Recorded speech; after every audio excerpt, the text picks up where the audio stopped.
मी अशिक्षित आहे काय आहे, तू तर रडकुंडीला आला ना, तू तर मेटाकुटीला आलाय पा.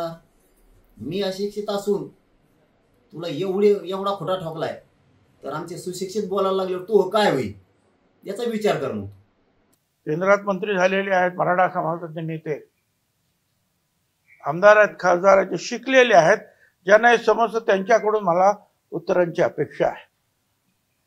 ज्यांना काही समजत नाही, अशिक्षित आहे, माहीत नाही, त्यांच्याकडून मला ह्या उत्तराची अपेक्षा नाही. आता isakal.com आहे देशातील नंबर 1 ची मराठी न्यूज वेबसाईट. प्रत्येक अपडेटसाठी isakal.com ला नक्की भेट द्या. मी अशिक्षित आहे काय आहे, तू तर रडकुंडीला आला ना, तू तर मेटाकुटीला आलाय पा.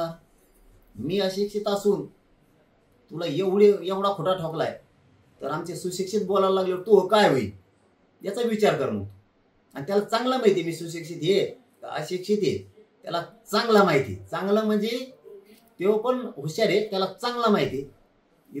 पोरग हाय पण किती डोकेबाज आहे हे त्यालाही चांगला माहिती. परंतु आता सुशिक्षितलाच उत्तर मागितले, तर आमदार, खासदार, मंत्री, नेते मराठीचे जे कोणाला त्यांनी उत्तर मागितलं असेल त्यांनी स्पष्ट उत्तर द्यावं. 10% एसी-बीसी आरक्षण आम्हाला पाहिजे, पण 50%च्या आत ओबीसी आरक्षणात पाहिजे, हे उत्तर त्याला सगळ्यांनी द्यावं. कारण आपण 10% मागास सिद्ध झालेले, मागास सिद्ध झालेली जात म्हणजे एसी-बीसी आरक्षण हे 50%च्या आत घ्यावं लागतं. पण त्यांनी मराठ्याला धोका दिला आणि ते 50%च्या वर घेतलं. 50%च्या वर दिलेलं एसी-बीसीचं 10% आरक्षण टिकणार नाहीये आणि ते गेलं की पोरांना पुन्हा त्यांचे इतके हाल होणार आहेत की ते नोकऱ्यातून बाहेर पडणार, शिक्षणातून बाहेर पडणार आहेत. म्हणून त्याला हे सरळ उत्तर देऊन टाका. मराठ्यांची जात 10% मागास सिद्ध झाली, ते एसी-बीसीचं आरक्षण आम्हाला 10%, 50%च्या आत ओबीसी आरक्षणात पाहिजे, ते आम्ही घ्यायला तयार आहेत.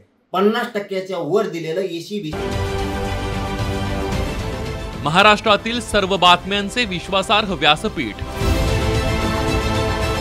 सकाळच्या सर्व सोशल मीडिया प्लॅटफॉर्मला लाईक, फॉलो आणि सबस्क्राईब करा.